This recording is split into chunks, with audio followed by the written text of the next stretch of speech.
삼성전자 노조가 최대 6억 원의 보너스를 쟁취하며 역사적인 대승을 거뒀습니다. 겉보기엔 노조가 삼성전자를 완벽히 굴복시킨 축제 분위기죠. 그런데 이상한 상황이 벌어집니다. 며칠이 지나자 합의 도장을 찍은 노조원들의 표정에 환호 대신 서늘한 공포가 서려했습니다. 오늘 영상에서 노조는 왜 무너질 수밖에 없었는지, 사측은 어떻게 판을 짰는지, 그리고 그 합의문 한 줄의 정체가 무엇인지 전부 파헤쳐드리겠습니다. 2026년 5월 21일 자정, 대한민국 반도체의 심장 삼성전자 공장 라인이 통째로 멈추기 딱 90분 전이었습니다. 5만 명이 넘는 조합원들이 일제히 기계를 세우겠다며 초강수를 뒀고 하루 수백억 원이 증발한다는 공포에 시장이 흔들렸습니다. 여기서 질문이 하나 남습니다. 이들이 요구한 돈은 대체 얼마였을까요? 자그마치 45조 원이었습니다. 연봉 1억이 넘는 직원들이 나라 국방 예산과 맞먹는 현금을 보너스로 달라고 요구한 겁니다. 여론은 즉각 배부른 소리한다며 싸늘하게 돌아섰습니다. 국가경제가 마비되기 직전인 밤 10시 40분, 고용노동부 장관까지 직접 앉힌 지 6시간 만에 극적인 합의서가 나왔습니다. 노조가 무리한 파업을 감행하며 쟁취해낸 전리품은 화려했습니다. 회사가 아무리 벌어도 연봉의 50%까지만 주던 보너스에 오랜 천장을 완전히 깨부순 겁니다. 반도체 사업성과의 10.25%를 성과급 재원으로 새로 만들고 상한선을 아예 없애버렸습니다. 계산기를 두드려보니 메모리 사업부 기준 연봉 1억 원짜리 직원 한 명이 보너스로만 최대 6억 원을 더 받게 된 겁니다.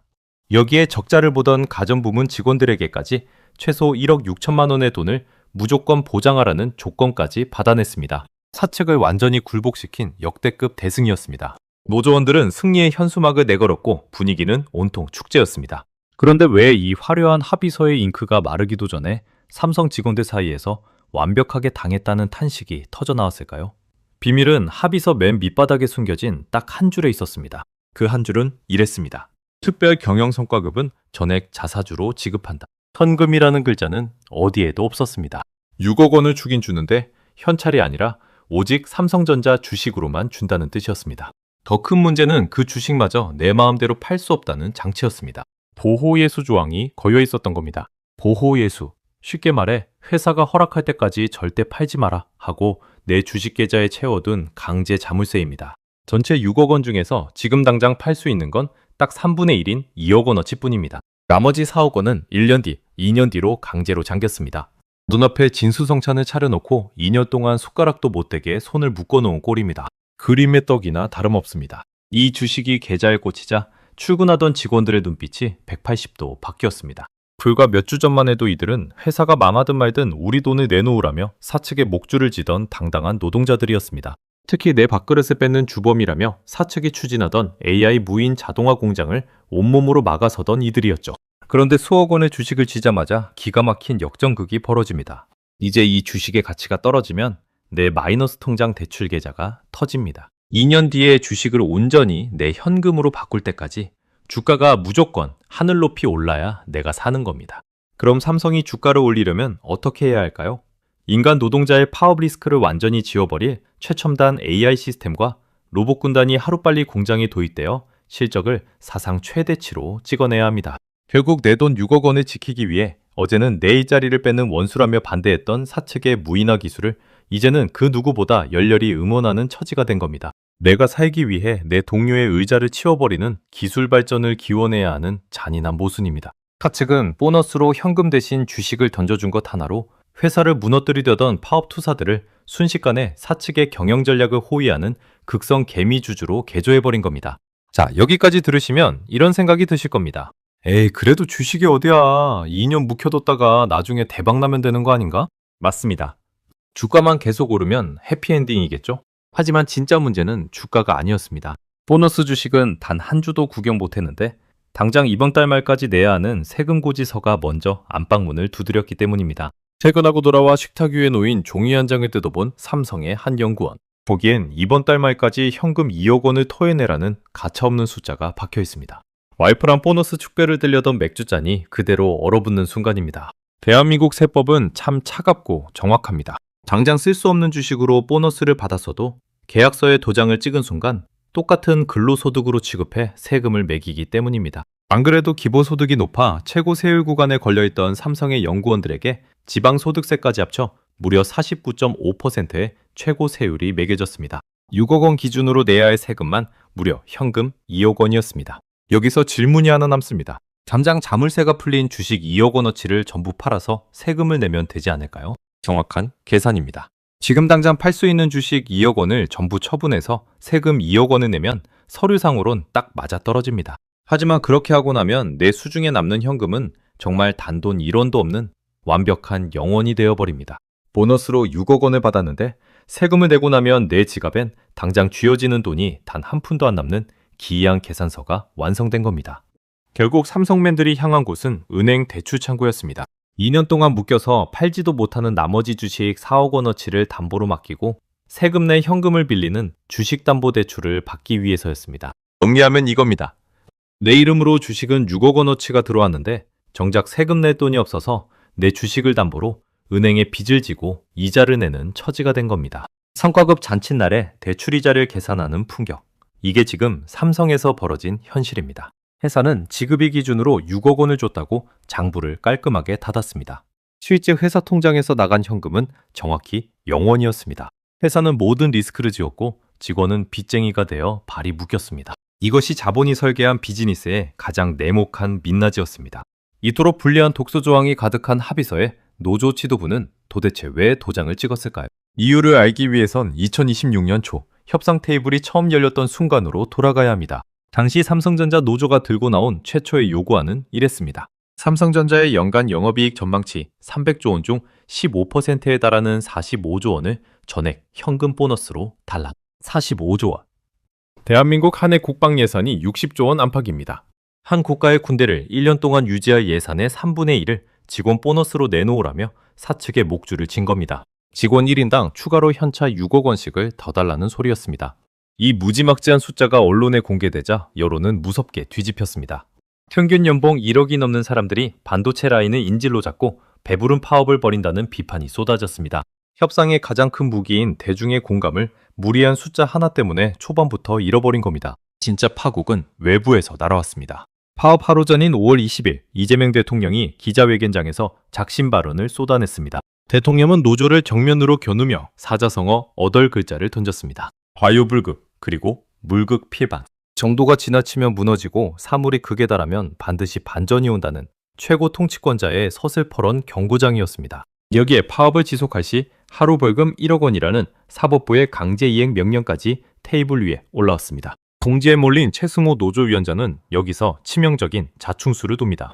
조합원 커뮤니티에 대통령의 경고는 우리가 아니라 2,700만 원 성과급을 요구하며 파업한 LG U+ 노조를 겨냥한 것이라며 책임을 떠넘긴 겁니다. 이 거짓말은 최악의 부메랑이 되었습니다. 분노한 LG U+ 노조가 즉각 성명을 냈습니다. 자신들의 6억 원짜리 과도한 요구를 숨기려 우리 노동자들을 비열한 먹잇감으로 던졌다. 자그마치 22배가 넘는 차이가 나는 요구를 두고 거짓말을 한 사실이 드러나자 노동계 내부에서조차 완벽하게 등을 돌렸고 위원장은 고개를 숙였습니다. 정리하면 이겁니다.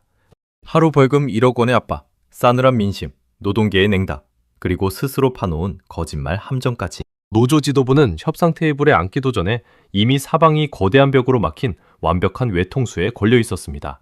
그러나 노조의 목을 조여온 진짜 무서운 칼날은 바깥에서 터져나왔습니다. 당시 삼성전자 초기업 노조는 7만 명이 넘는 거대 조직이었지만 속사정은 달랐습니다. 돈을 무지막지하게 벌어다 주던 반도체 부문 직원들과 적자를 보며 숨을 죽이고 있던 가전과 스마트폰 부문 직원들이 한 지붕 아래 불안하게 섞여 있었던 겁니다. 문제는 노조가 요구한 상한선 폐지나 영업이익 배분 같은 화려한 조건들이 처음부터 끝까지 철저하게 반도체 부문만을 위해 설계되었다는 점입니다. 가전과 모바일 부문 직원들에겐 남의 나라 잔치였습니다. 참다 못한 비반도체 조합원들의 비명이 터졌습니다. 어느 날 밤 노조단체 채팅방에 메시지가 꽂힙니다. 우리가 왜 반도체 직원들의 6억짜리 잔치를 위해 파업 전선에서 총알바지가 되어야 합니까? 가전 부문은 적자라고 기본 성과급도 깎이는데 왜 우리가 머리에 띠를 매야 합니까? 이 한 줄에 둑이 무너졌습니다.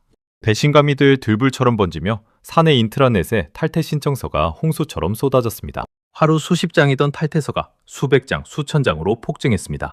숫자는 정확했습니다. 파업 당일 아침 노조 전산망에 최종 집계된 조합원 수는 충격적이게도 고작 19,537명이었습니다. 사측의 간담을 서늘하게 만들던 7만 6천 명의 대군이 내부 분열로 고작 19,000명 수준으로 토막이 난 겁니다. 조합원 4명 중 3명이 등을 돌린 셈입니다. 남은 사람들끼리 멱살을 잡는 진흙탕 싸움이 벌어졌습니다.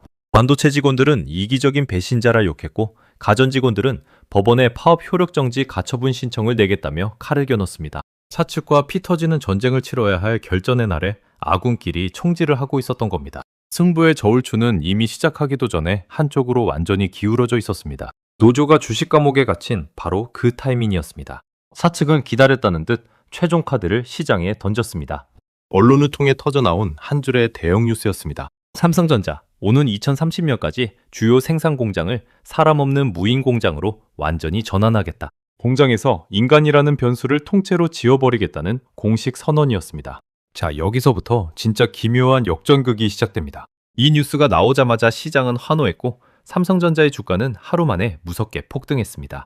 원래대로라면 내 일자리를 뺏는 무인화 정책에 노조가 목숨 걸고 반대해야 정상입니다. 하지만 수억 원의 주식을 쥐고 대출을 낸 삼성맨들의 단톡방 분위기는 전혀 다르게 흘러갔습니다. 이유는 단순했습니다. 내 마이너스 통장 빚을 갚으려면 어떻게든 삼성 주가가 올라야 했기 때문입니다. 주가가 올라야 내가 살고 주가가 오르려면 회사가 직원을 자르고 로봇을 채워야 하는 잔인한 연쇄 반응이 일어난 겁니다. 결국 내 돈 6억 원을 지키기 위해 내 자리를 치워버릴 최첨단 무인화 기술을 내 손으로 응원해야 하는 처지가 된 겁니다. 사측은 보너스로 주식을 던져준 것 하나로 노동자들이 스스로 일자리의 파멸을 기도하게 만드는 무서운 심리전을 끝내버린 겁니다. 그 똑똑한 대기업 엔지니어들이 정말 몰랐을까요? 아닙니다. 다 알고 있었습니다. 주식으로 받으면 세금 빚을 져야 하고 2년 동안 발이 묶인다는 걸 그들이 모를 리 없었습니다. 하지만 당시 노조는 사방이 막힌 외통수였습니다. 하루 벌금 1억 원이라는 사법부의 압박 속에 7만 대 군이 2만 명대로 쪼개지자 최대 6억 원이라는 명분이라도 챙겨서 도망치듯 도장을 찍은 셈입니다. 그런데 합의서가 통과된 이후 공장 라인의 계산기는 전혀 다른 방향으로 돌아가기 시작했습니다. 18일 동안 공장이 멈춘 사건은 경영진에게 거대한 힌트를 주었습니다. 사람은 파업을 하지만 기계는 파업을 하지 않습니다. 사람은 밤을 새우면 수당을 달라고 요구하고 머리에 빨간 띠를 매지만 로봇은 군대를 가지도 휴가를 요구하지도 않습니다. 24시간 내내 불 꺼진 공장에서 오차도 없이 제품을 찍어낼 뿐입니다. 자본의 눈에 인간이 가장 불안정한 리스크로 포착된 순간이었습니다. 결국 사측은 노조와의 연봉 협상을 뒤로 미루고 로봇자 회사 레인보우 로보틱스의 기술을 본사 공장 라인에 통째로 이식했습니다. 베테랑 엔지니어가 짐을 싸서 나오는 등 뒤로 로봇 팔들이 묵묵히 기계를 돌리기 시작합니다. 대한민국은 이미 직원 10,000명당 로봇 첸빌 12대를 가진 세계 1위의 로봇 천국입니다. 6억 원이라는 일시적인 사탕에 취해 싸우는 동안 자본은 인간의 노동 자체를 공장에서 지워버릴 명분과 시간을 완벽하게 수확해 갔습니다. 진짜 셈법은 공장 밖 글로벌 팩워 전쟁터에서 완성되고 있었습니다. 당시 세계 시장은 인공지능 혁명으로 거대한 자금이 고성능 메모리 반도체 한 곳으로 쏟아지는 역사적인 황금기였습니다. 엔비디아나 애플 같은 기업들이 수백조 원의 현금을 들고 줄을 서서 물건을 기다리던 타이밍이었습니다. 바로 그 시기에 한국의 생산 라인이 일시적으로 멈춰선 겁니다. 한국 공장의 납기가 불투명해지자 무대 뒤에 있던 글로벌 경쟁사들이 맹렬하게 움직였습니다. 미국의 마이크론은 엔비디아 본사로 날아가 차세대 메모리, HBM 독점 공급 계약서를 밀어넣었습니다. 대만의 TSMC는 보란듯이 3나노 최첨단 공장 가동률을 100%로 끌어올리며 애플의 차기 물량을 싹쓸이했습니다. 한국은 노조 리스크가 있으니 안정적인 우리 공장으로 물량을 돌려라라며 공급망 판도를 통째로 뒤흔든 겁니다. 우리끼리 밥그릇 싸움을 벌인 대가는 참혹했습니다. 반도체 시장의 가장 강력한 무기였던 공급망 신뢰도에 금이 가며 경쟁국들에게 시장의 주도권을 내어준 꼴이 되었습니다. 결국 이 거대한 소동의 장부는 이렇게 닫혔습니다. 노조는 당장의 주식 숫자를 쥐고 승리를 외쳤고 삼성은 실제 현찰 1원도 쓰지 않고 일자리를 지워버릴 진짜 명분을 수확했습니다. 노조는 2년짜리 주식 감옥에 꼼짝없이 발이 묶였고 사측은 파업 리스크를 지어낸 채 무인화 공장으로 날아오른 겁니다. 과연 누가 진짜 승자이고 누가 패자일까요? 당장의 숫자에 취해 합의서에 도장을 찍고 돌아서던 날 삼성 엔지니어들이 느꼈던 서늘함의 실체가 이제야 명확해집니다. 내 주식 계좌를 지키기 위해 내 자리를 치워버릴 로봇을 응원해야 하는 현실. 그리고 우리가 멈춘 사이 세계 시장의 권력 지도는 이미 대만과 미국으로 넘어가고 있었습니다. 오늘 삼성의 엔지니어들이 마주한 이 서늘한 부메랑은 과연 그들만의 이야기일까요? 내일 우리의 일터는 그리고 우리 자식들의 의자는 과연 안전할까요? 여러분의 생각을 댓글로 들려주세요. 오늘의 이야기가 유익하셨다면 구독과 좋아요 부탁드립니다. 감사합니다.